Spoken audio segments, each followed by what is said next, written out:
Ladies club ಕಾರ್ಯಕ್ರಮಕ್ಕೆ ಮತ್ತೊಮ್ಮೆ ಸ್ವಾಗತ. ಸಿಟ್ಟನ್ನ ಕಡಿಮೆ ಮಾಡಲು ನೆರವಾಗುವಂತಹ ಸಂಗೀತ ಚಿಕಿತ್ಸೆಯ ಬಗ್ಗೆ ತಿಳಿಸಿಕೊಳ್ಳಿಕ್ಕೋಸ್ಕರ ನಮ್ಮ ಜೊತೆ ಇದ್ದಾರೆ ಕಿರುತೆರೆಯ ಖ್ಯಾತ ನಿರ್ದೇಶಕರಾದ ಪದ್ಮಪಾಣಿ ಹಾಗೂ ಖ್ಯಾತ ಗಾಯಕಿ ಬಿ.ಆರ್. ಛಾಯಾ ದಂಪತಿ. ಪದ್ಮಪಾಣಿ ಅವರೇ, ಸಿಟ್ಟು ಯಾಕೆ ಬರುತ್ತೆ ಅನ್ನೋದ್ರ ಬಗ್ಗೆ ಹೇಳಿದ್ರಿ, ಅದರಿಂದ ಆಗುವಂಥ ತೊಂದರೆಗಳ ಬಗ್ಗೆ ಹೇಳ್ತಾ ಇದ್ರಿ. ಇವಾಗ ಈ ಸಿಟ್ಟನ್ನ ಹೆಂಗ್ ನಿಗ್ರಹ ಮಾಡ್ಕೊಳ್ಳೋದು, ಆಂಗರ್ ಮ್ಯಾನೇಜ್ಮೆಂಟ್ ಯಾವ್ಯಾವ ಟೆಕ್ನಿಕ್ಸ್ನ ಅಳವಡಿಸ್ಕೊಂಡು ಮಾಡೋದು ಸಾಧ್ಯ ಅಂತ ಹೇಳ್ತೀರಾ? ಒಬ್ಬ ಮನುಷ್ಯ ಕೋಪಿಷ್ಟ ಆದ ಅಂತಂದ್ರೆ ಅದು ಬೇಸಿಕಲಿ ಜೆನೆಟಿಕಲ್ ಡಿಸಾರ್ಡರ್ ಅದು. ಆದರೆ ಕೋಪ ನಿಗ್ರಹನ ನಮ್ಮ ಕೈಲೇ ಇದೆ.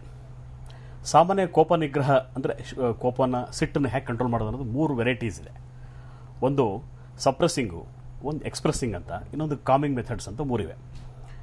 ಈ ಸಪ್ರೆಸ್ಸಿಂಗ್ ಅಂದರೆ, ಈ ಸಪೋಸ್ ಇಬ್ಬರು ಜಗಳ ಆಡ್ತಿರ್ತಾರೆ ಅನ್ಕೊಡಿ, ನನಗೆ ಸಿಟ್ಟು ಬಂದ್ಬಿಟ್ಟಿರುತ್ತೆ. ಬಟ್ ನಾನು ನನ್ನ ಸಂಸ್ಕಾರ ಹೇಗೆ ಮನೆಯಲ್ಲಿ ಬೆಳೆಸಿರ್ತಾರೆ ಅಂತಂದರೆ, ಕೋಪ ಮಾಡ್ಕೊಳ್ಳೋದು ತಪ್ಪು, ಜಗಳ ಆಡೋದು ತಪ್ಪು, ಯಾರ ಜಗಳ ಆಡಬೇಡ, ಈ ಥರ ಬೆಳೆಸಿರೋದ್ರಿಂದ, ಬಡವನ ಕೋಪ ದೌಡೆ ಮೂಲ ಅಂತ ಹೇಳಿರೋದ್ರಿಂದ ನಾವು ಜಗಳ ಆಡ್ಲಿಕ್ಕೆ ಹೋಗಲ್ಲ. ಜಗಳ ಕಾನ್ಫ್ಲಿಕ್ಟ್ನ ಅವಾಯ್ಡ್ ಮಾಡಿಬಿಟ್ಟು ಸುಮ್ಮನೆ ನಮ್ಮ ಪಾಡಿಗೆ ವಾಪಸ್ ಮನೆಗೆ ಬಂದ್ಬಿಡ್ತೀವಿ. ಆ ಮೂಮೆಂಟಿಗೆ ಆ ಸಮಸ್ಯೆ ಪರಿಹಾರ ಆದರೂ ಸಹ ಅದು ಒಳ್ಳೆಯದಲ್ಲ. ಜಗಳ ಆಗದೇ ಇರ್ಬೋದು, ಬಟ್ ನಮ್ಮ ದೇಹಕ್ಕೆ ಸಾಕಷ್ಟು ದುಷ್ಪರಿಣಾಮಗಳಾಗ್ತವೆ. ಯಾಕಂದ್ರೆ ಮನಸ್ಸು ತಡ್ಕೊಳ್ಳಲ್ಲ ಆ ಇನ್ಸಲ್ಟ್ನ. ಓಕೆ, ಅದು ಒಳ್ಳೆಯದಲ್ಲ. ಹಾಗೆ ನೋಡ್ರೆ, ಸೋನಿ ಕಂಪನಿಯವರು ಜಪಾನಲ್ಲಿ ಒಂದು ಫ್ಯಾಕ್ಟ್ರಿನಲ್ಲಿ ಕೆಲವು ಬೊಂಬೆಗಳು ಇಟ್ಬಿಟ್ಟಿದ್ದಾರೆ. ಬಾಸ್ಗಳದು ಬೊಂಬೆಗಳು ಇಟ್ಬಿಟ್ಟು, ನಿಮ್ಗೆ ಸಿಟ್ಟು ಬಂದರೆ ಬೇಕಾದ್ರೆ ಬೊಂಬೆ ಹೊಡೆದ್ಬಿಟ್ಟು ಬಾಸ್ ಮೇಲೆ ತೀರಿಸ್ಕೊಡಿ ಅಂತ. ಬಟ್ ಆ್ಯಕ್ಚುಲಿ ಅದು ಒಳ್ಳೆಯದಲ್ಲ.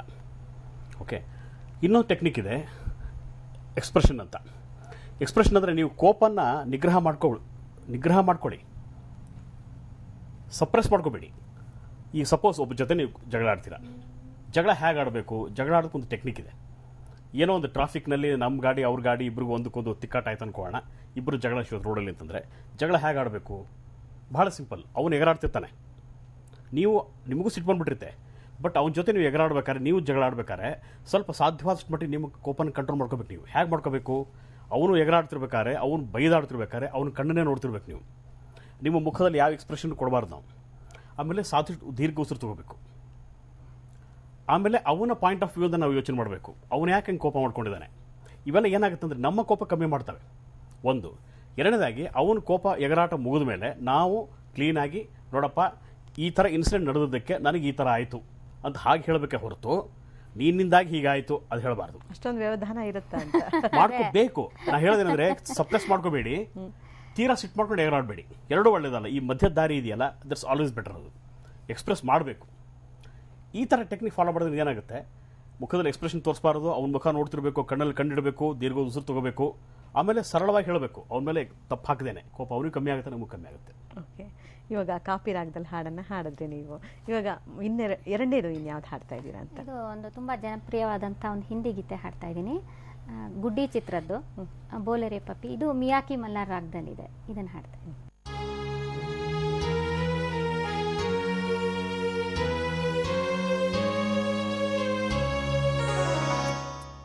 बोले रे पपी हरा बोले रे पपी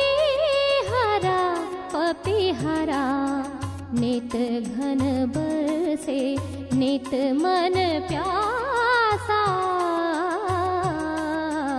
नित मन प्यासा, नित मन तरसे।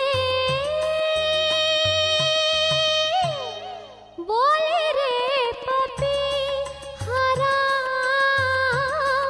बोले रे पपी हरा, बोले रे पपी हरा।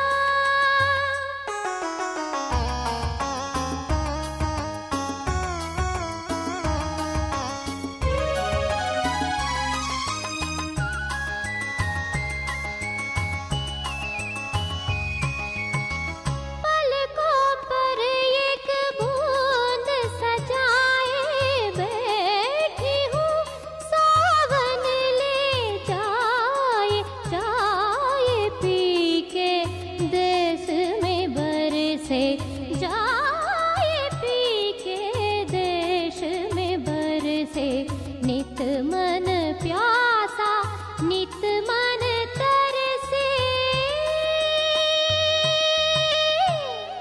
बोले रे पपी हरा, बोले रे पपी हरा, बोले रे पपी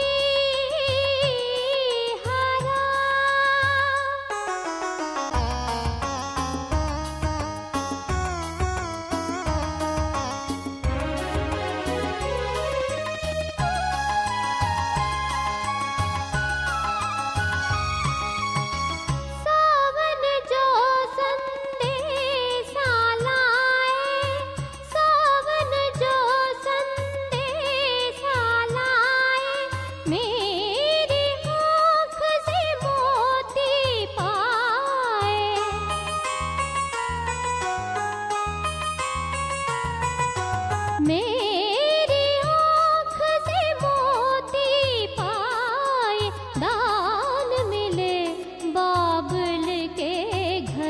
से दान मिले बाबुल के घर से नित मन प्यासा नित मन तरसे बोले रे पपी हरा बोले रे पपी हरा बोले रे पपी हरा. ಹಿಂದಿ ಹಳೆ ಹಾಡು ತುಂಬಾ ಅದ್ಭುತವಾಗಿತ್ತು ಛಾಯಾ ಅವರೇ. ಮಿಯಾಕ ಮಲ್ಹಾರ್ ರಾಗ್ ಮತ್ತೆ ಮೊದಲಾಡಿದ್ದು ಕಾಪಿ ರಾಗ. ಈ ರಾಗಗಳ ಜೊತೆ ಇನ್ನೇನೇನನ್ನ ಅಳವಡಿಸ್ಕೊಳ್ಬೇಕು ಮ್ಯೂಸಿಕ್ ಥೆರಪಿ ಜೊತೆಗೆ ಅನ್ನೋದ್ರ ಬಗ್ಗೆ ಚರ್ಚೆನ ಮತ್ತಷ್ಟು ಮುಂದುವರಿಸ್ತೀನಿ. ಈಗ ಚಿಕ್ಕ ಬ್ರೇಕ್.